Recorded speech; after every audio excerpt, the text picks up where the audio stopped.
Not all of our minisodes need to be from listeners. In fact, places or lesser-known cases can sometimes take us to dark realms.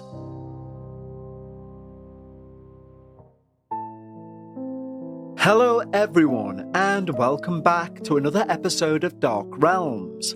First and foremost, a huge thank you to everyone showing support for this new mini-series. We've already been asked countless times, will this just be a one-off for Season 18? And the answer is no.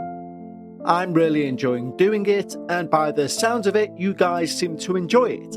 So I think we'll keep this one going.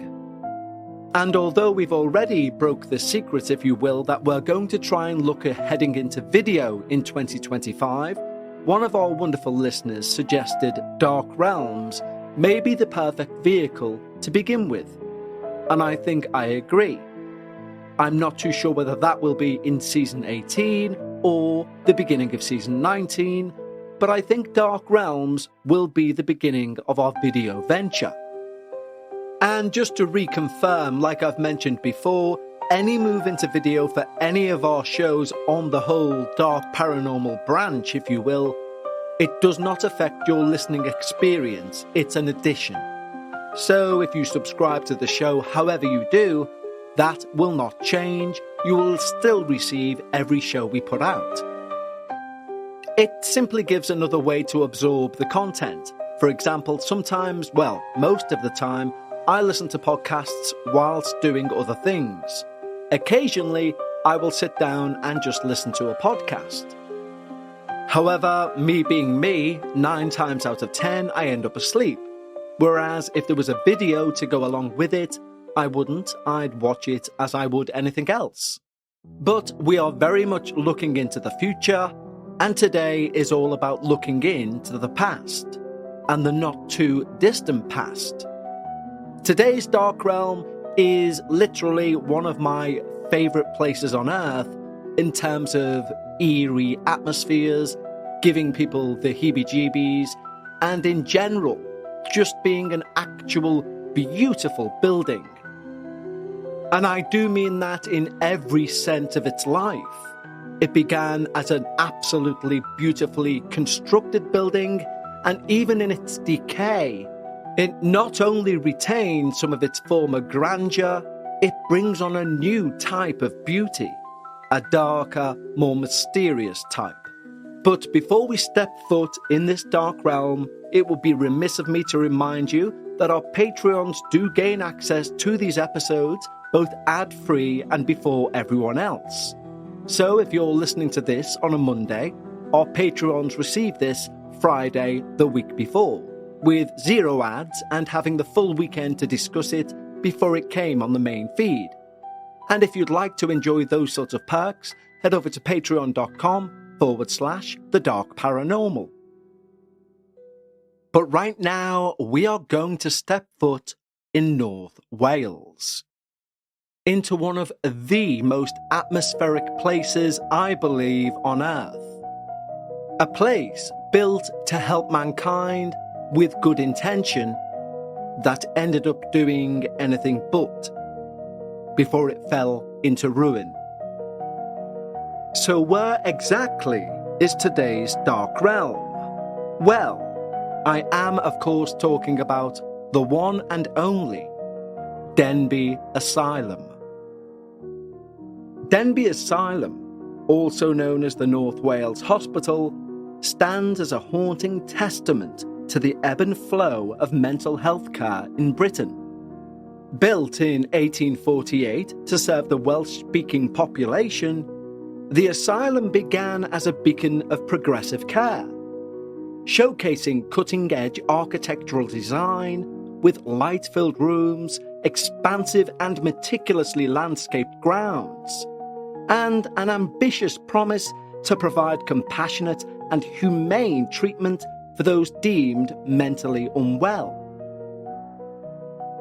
Its founding principles emphasized dignity and hope, contrasting starkly with the grim realities of many other institutions of the era, who imposed horrific living conditions upon their alleged patients. Yet, as the decades passed, its opulent beginnings gave way to the dark shadows of overcrowding. The once spacious halls became suffocatingly cramped. Reports of mistreatment then began to emerge. Details of instances of crude restraints, isolation in bleak cells, and harrowing experimental treatments that would strip patients of dignity. Neglect and underfunding turned what should have been a brilliant asylum into a nightmare pen for society's most vulnerable, culminating in its complete abandonment. Today, it stands as a stark and eerie monument to its troubled past. Notorious not only for its tragic history, but also as one of the most haunted locations in the UK. Designed by the prominent architect Thomas Fuljames, Denbigh Asylum was envisioned as a sanctuary for the afflicted. Fuljames, known for his expertise in Gothic Revival architecture, also contributed to several notable buildings, including Chester Town Hall, St Mary's Church in Mold, both of which show his distinctive style. Denbigh Asylum's imposing Gothic facade, with its intricate stonework and soaring arches, coupled with its meticulously landscaped grounds, symbolised hope and healing.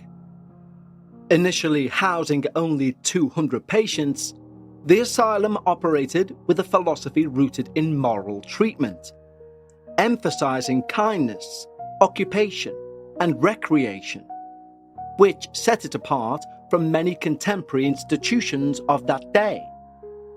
However, as societal attitudes towards mental illness stagnated and the number of patients swelled, the asylum's resources became severely strained. It wasn't long at all before single, individual, and private bedrooms became crammed shared rooms, almost makeshift wards. By the early 20th century, Denbigh housed over 1,500 patients. This number far exceeded its intended capacity. This overcrowding led to a breakdown in care. There were no more additional staff for these additional patients.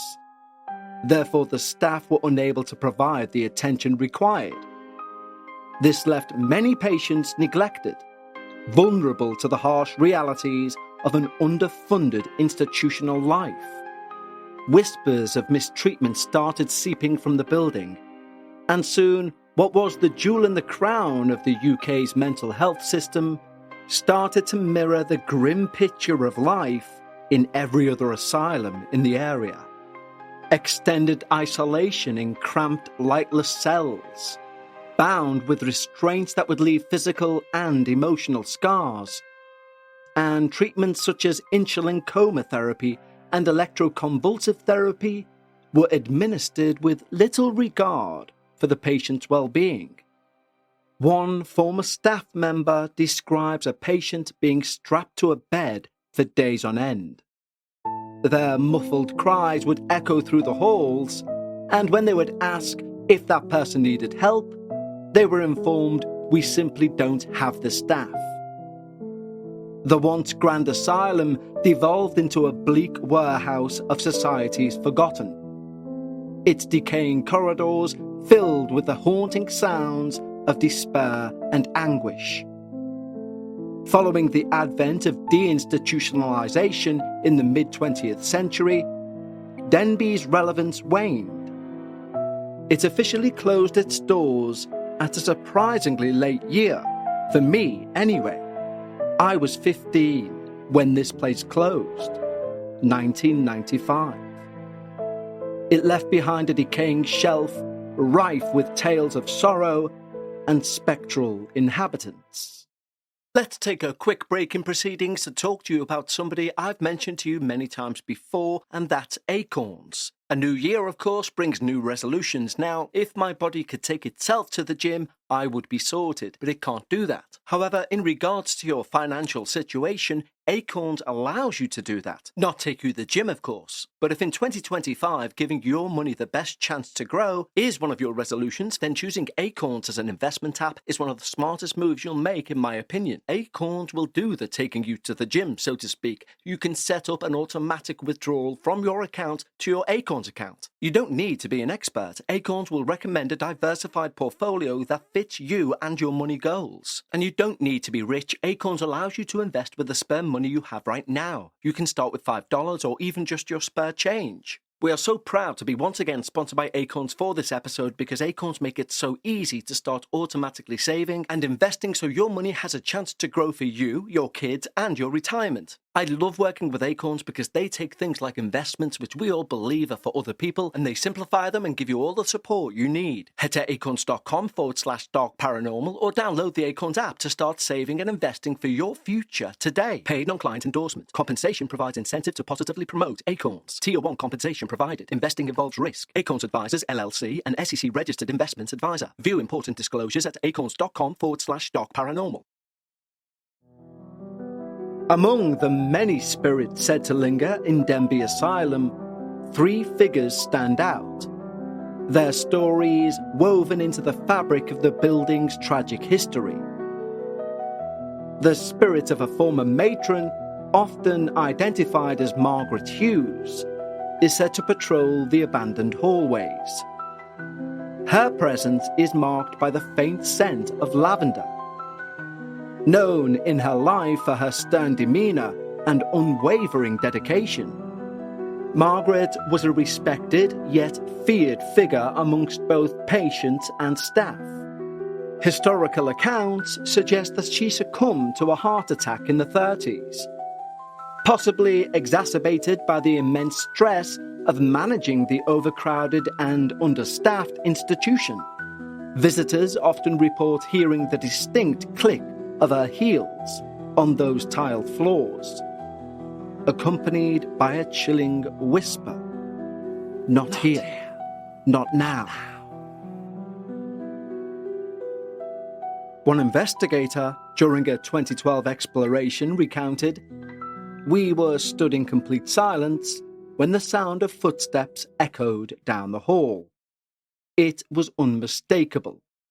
And then a voice, sharp and commanding, came through our recorder, saying, 'Leave this place.' It sent chills down our spines."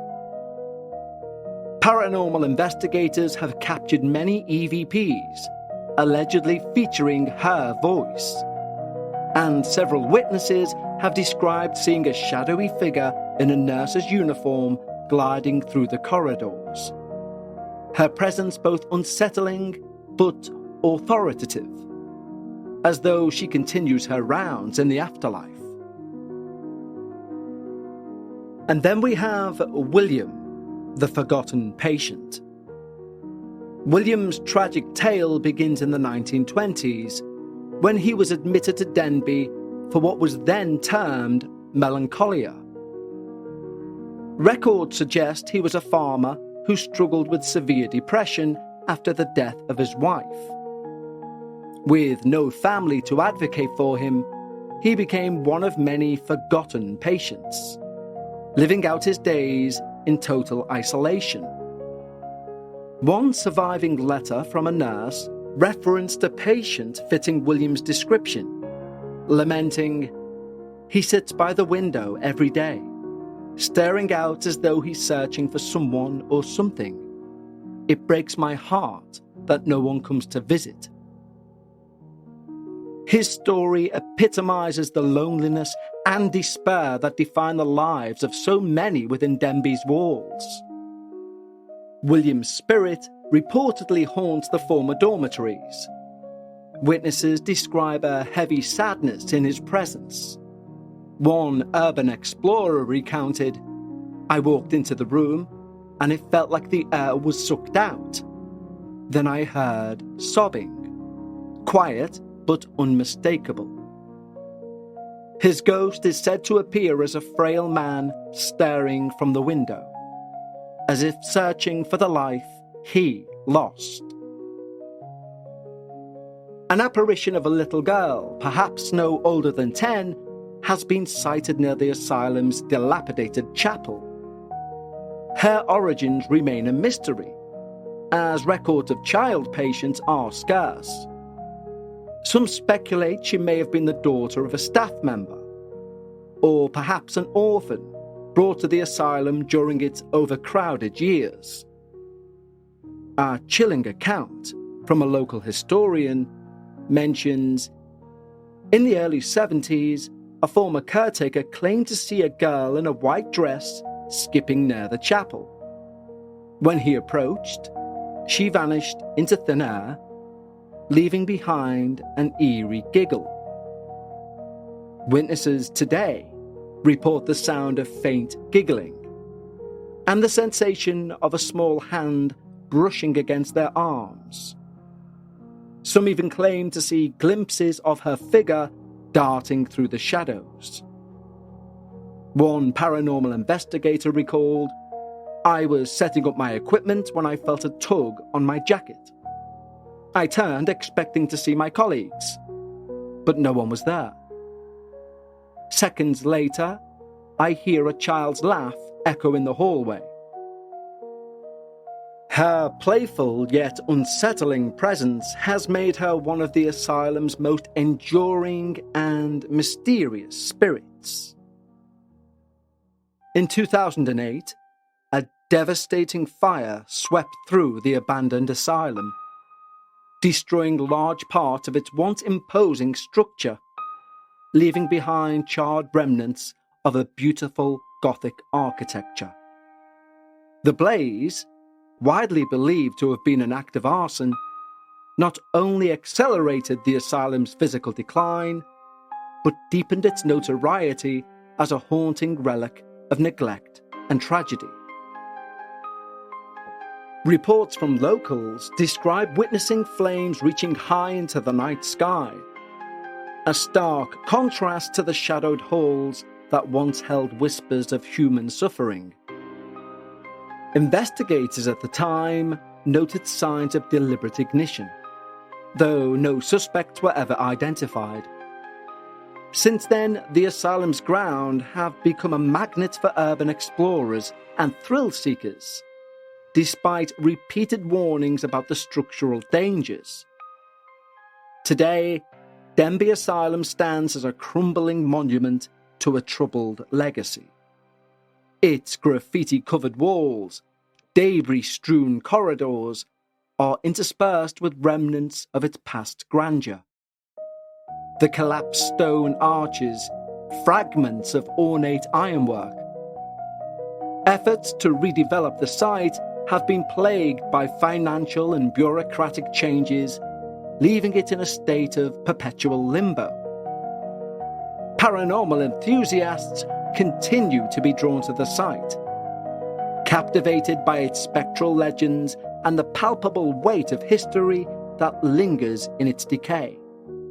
Despite the dangers of the collapsing building, the very small security team have a daily task of trying to keep out paranormal investigators for their own welfare. For those who do visit, Denbigh Asylum is more than an abandoned building. It's a place where the echoes of the past intertwine with the mysteries of the afterlife. And it's also a chilling reminder of the fine line between care and cruelty, where good intentions can turn into bone-chilling realities, where the very ground speaks to the juxtaposition of a genuine attempt to rehabilitate and the enduring weight of human suffering. We're back with Kev now, and that was the show I wrote about Denbigh Asylum. And then I remembered something which made me think a lot more about what is at Denbigh. About 15 years ago, where I was working at the time, a friend of mine took their friends to Denbigh Asylum. They managed to break in at night, and they took some video footage walking around, and they wanted to show me this clip because there was a strange sound within the clip. Basically a door slamming somewhere down a hall. But within their video, what they did not see, what I did, and to me was much more terrifying than the sound, was the room they were in.